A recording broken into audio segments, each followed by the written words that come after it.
This is not your daughter. Do you understand? Her name is Eleanor, and she is mine. Now, kneel, please. Remove your helmet.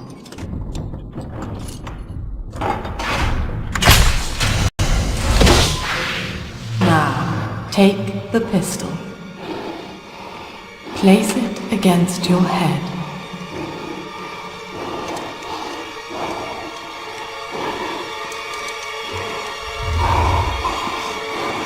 Fire.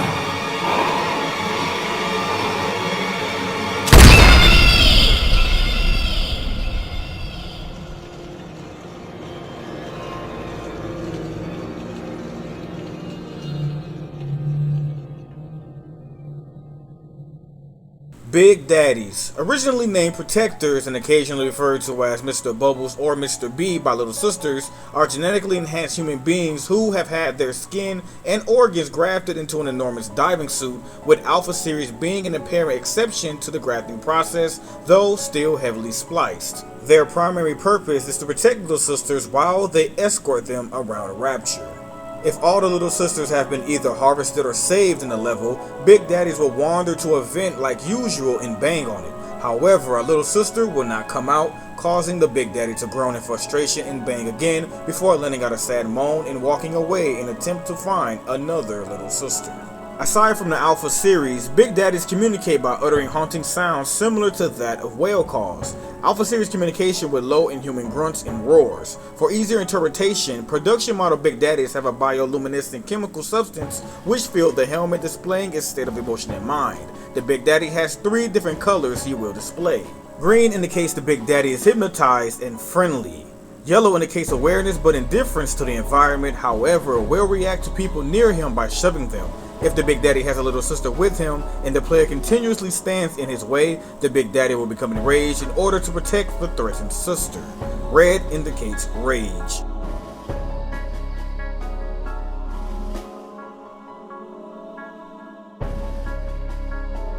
Big Daddies were originally created by Dr. Suchong to serve as Rapture's maintenance workers to help the later construction projects and to do the banal work of Rapture that was not profitable. As the demand for Adam increased and could not be met from the method used with the available little sisters, Suchong proposed the idea of recycling the raw genetic material directly from corpses of dead splicers, instead of exclusively producing it with little sisters in their laboratories. With the genetically modified girls at great risk went out on the streets gathering Adam on their own, the Protector program was initiated to bond them to the hulking Big Daddies, turning the latter into protectors who would respond aggressively to any threat encountered by the gatherers. Suchong suggested this idea to Andrew Ryan, knowing that becoming a Big Daddy was a one-way street, but he fretted about being able to find suitable candidates. Ryan gave assurance that it would not be a problem. Although the true identities of the candidates were unknown, many were exiled criminals and the criminally insane. Augustus Sinclair had already been contacting prisoners out to Fontaine and later to Ryan Industries for test subjects in the research labs of Point Prometheus and at Fontaine Futuristics. Candidates from the Rapture family in the prison were selected by Dr. Sophia Lamb, imprisoning herself at the time and acting as a psychiatrist for the inmates to curry favor, sending members of her own following for conversion. Experiments were conducted by Dr. Gilbert Alexander in the research laboratories of Fontaine Futuristics. The first Protector prototypes bonded to little sisters were called the Alpha Series, previous plasmid test subjects from St. Clair Solutions. Alexander would take inspiration from a common nickname for the Protector program candidates, Big Daddies, and engineer a conditioned bond between the Protectors and their charges, which would mimic through mental and physical restraints the emotional bond between a father and his daughter, the pair bond. This bond ensured that the Protectors would guard their charges at all times and would not wander away from the girls, otherwise they would slip into a coma. After many unsuccessful attempts, the first candidate from the Protector program to be successfully paired bonded was Subject Delta, a deep-sea diver formerly known as Johnny Topside, who had discovered and entered the city by accident. In a short time, the Alpha Series failed to be practical as protectors. They only protected a single specific little sister, and if they were lost to splicers or rescued by Dr. Bridget, that rendered the protectors useless, sending them into a coma or making them suicidally aggressive. And even after being reprogrammed, they only were usable as mere foot soldiers. With these unsuccessful results, the Alpha series was ended. The remaining Alpha models were deactivated and in the following years kept in holding. Regardless of his colleagues' progress, Sechong was also working on a bond of his own creation without success. When Jeremiah Fink, an industrial tycoon from Columbia's reality who previously used transdimensional tears to steer Rapture's technological advancements, worked on his own kind of protector based on Sechong's work, the Songbird, he also found himself at an impasse when trying to bond the creature to a single child, Elizabeth. He contacted Sechong in 1958 through a tear the scientist was actively studying at the former Silverfin restaurant in Fontaine's department store, and they both came to the agreement of sharing their research in order to reach a mutual objective. However, Songbird accidentally bonded itself to its test subject, and Fink chose to put an end to the partnership, eventually closing the imprinting studies lab at Fink Manufacturing.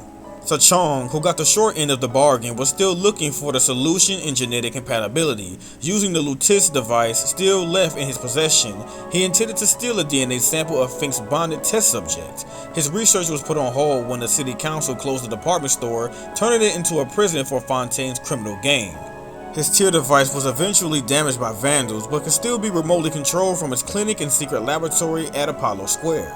On December 31st, Sechong finally acquired a DNA sample from Elizabeth herself, ironically unknown to him the same test subject who once bonded to Songbird, who had successfully repaired the transdimensional device and gone to Columbia to recover a lattice particle. 2 weeks later, the civil war initiated by the bombing of the Kashmir restaurant's New Year's Eve masquerade ball led to a panic, bank crash, and an atom shortage as citizens spliced heavily in to protect themselves. This brought the need for functioning protectors, more important now than ever. Sechong's attempted genetic bonding method proved a failure. His protection bond frustrated when the Big Daddies kept ignoring the girls. One solution became evident when the hulking creature started caring for the girls, provided raw Adam for them to survive. With the help from Elizabeth, a bouncer bonded this way with 2 little sisters in Sechong's own laboratory. He failed to notice the change in behavior of the protector and carelessly slapped one of the 2 little sisters out of frustration during a recording of his failed results. This triggered the aggressive response of the bouncer, who then impaled Sechong with his drill to the scientist's own desk. The bond had worked at the cost of Sechong's life. Breakthroughs led to the bonding of Bouncer and Rosie Big Daddies to little sisters, where pheromones were used to make the little girls attracted to the Big Daddies and not be afraid of them as they had been previously. With the bonding system now working, the pairs were deployed into the public spaces of Rapture. The Memorial Museum at Point Prometheus was changed to the Proving Grounds and used for Big Daddy training. As the Big Daddies and Little Sisters were sent out onto the streets of Rapture, citizens responded to them in different ways. Many were met with disgust. The Big Daddies' intimidating appearance and aggressive conditioning caused fear amongst the population and resulted in several unfortunate accidents. Confrontations with splicers and well-meaning citizens prompted Andrew Ryan to broadcast public address announcements to warn against approaching the Big Daddies and Little Sisters. Ryan tried to combat public dislike of the Protector program by having the Big Daddies described as knights in shining armor, created to protect Rapture against the parasites. As the violence on the streets became more extreme, elite versions of the Bouncer and Rosie were created to help defend Little Sisters in the more dangerous areas of the city. Ryan even commissioned the third model of the Protector to be created by Rapture's Central Computing using the help of the Thinker, and so the Lancer, considered to be the most advanced Big Daddy so far, was created alongside the new ion laser weapon. Despite the new Protector being finished, it was never released, as Reed sealed off the entire facility from the rest of Rapture. By the end of the Civil War in 1960, many Big Daddies had fallen to the attacks of Splicers and Atlas rebels and littered the corridors of Rapture. However, more remained active, roaming from one vent to another to call on Little Sisters to start another cycle of gathering. Years after the death of Andrew Ryan and after Sophia Lamb took control, Atom gathering continued until the remaining Little Sisters in Rapture were too old to be able to process the raw genetic material. The remaining Big Daddies continued to maintain the city in the valuable states, as per their original design. The older sisters were then turned into Big Sisters by Dr. Alexander, one of the few remaining scientists at Fontaine Futuristics. He conditioned them as enforcers and provided them with diving suit gear similar to those of Big Daddies, producing a new fear for the Splicers. In 1967, Lamb, requiring new Little Sisters in the atom they produced, sent Big Sisters out to kidnap girls from the surface. Evolution of splicers over the years made them more effective in ambushing big daddies. This forced Alexander to create a new model of protector designed to effectively dispatch larger groups of enemies, the Rumbler.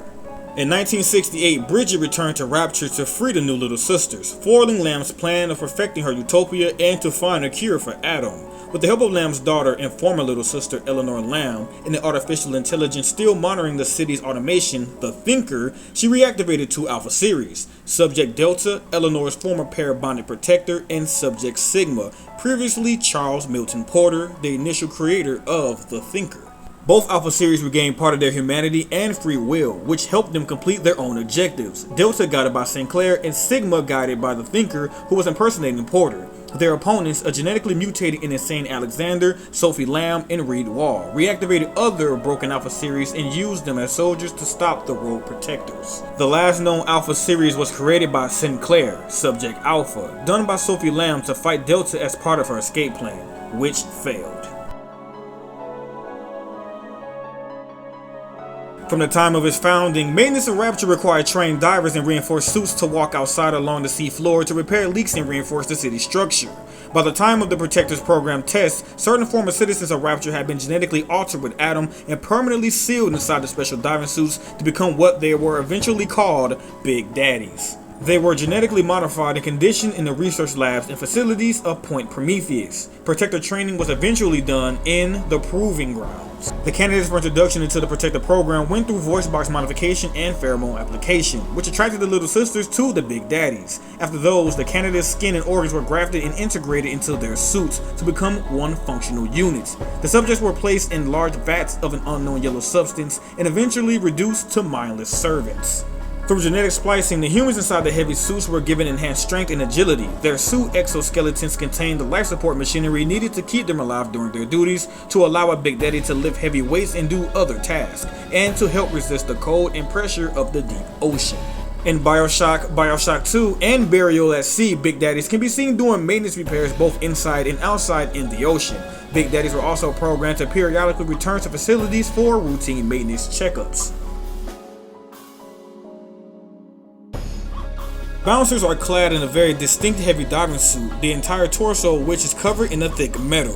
The head protrudes directly forward from the upper chest and is encased in a helmet studded with 8 lit portholes. A large, fully functional drill is attached to the right arm just forward of the elbow and is used for powerful melee attacks. The bouncers get their name from their will to protect their bonded little sisters.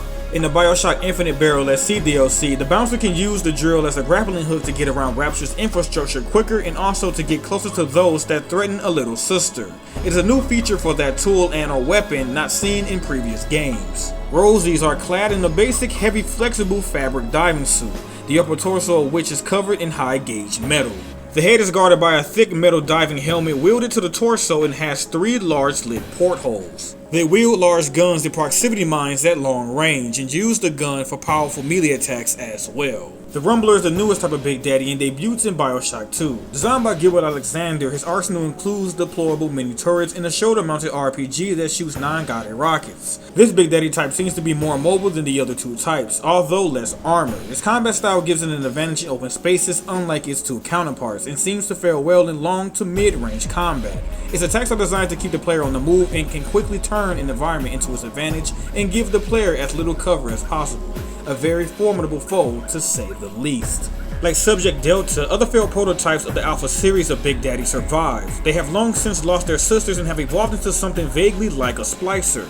These are barely sentient monsters that attack anything near them. Like Delta, they can use plasmids and regularly emit bursts of electric bolts, incinerate and winter blast from their malfunctioning suits. They tend to use launchers, machine guns, and sometimes shotguns in addition to their plasmids. Their armor is similar to Delta's but more decayed, with parts of the arm exposed. Their bonds were to be to a single little sister, with Delta being the first success. Because of this, they are believed to not have undergone some of the modifications later Big Daddies have, such as the application of pheromones. There was no need due to their physiological enforced bond to a single little sister. They were not fused with their suits, as Subject Delta could remove his helmet when he was ordered to by Sophia Lamb. Many of the Alpha Series subjects appear to have had incomplete or otherwise faulty bonds, so that instead of slipping into a coma after losing their little sisters, they simply went mad. Bioshock 2's final DLC features a new type of Big Daddy. The Lancer is much slimmer, slightly taller, and more decorated than his counterparts. He holds an ion laser and appears to be a finished version of the Deco Rosie, as seen in concept art as a statue in the main campaign. This is the only type of Big Daddy the player encounters in the DLC alongside from the Alpha series. And that ends yet another episode of History Behind the Horror. I'd like to thank everyone who came out tonight to watch this video. I really do appreciate it. And I'd like to thank everyone who recommended me to do this character, because doing this video was a lot of fun. So thank you so much for that one. If you guys did enjoy this video and you haven't already, make sure you guys hit the like button. Make sure you guys also share it, because it does help this channel out a lot. And make sure you guys subscribe if you haven't. And make sure you hit the bell so you know when a new episode is out on the channel. With that being said, thank you guys so much for watching again. And I hope to see you on the next episode of History Behind the Horror.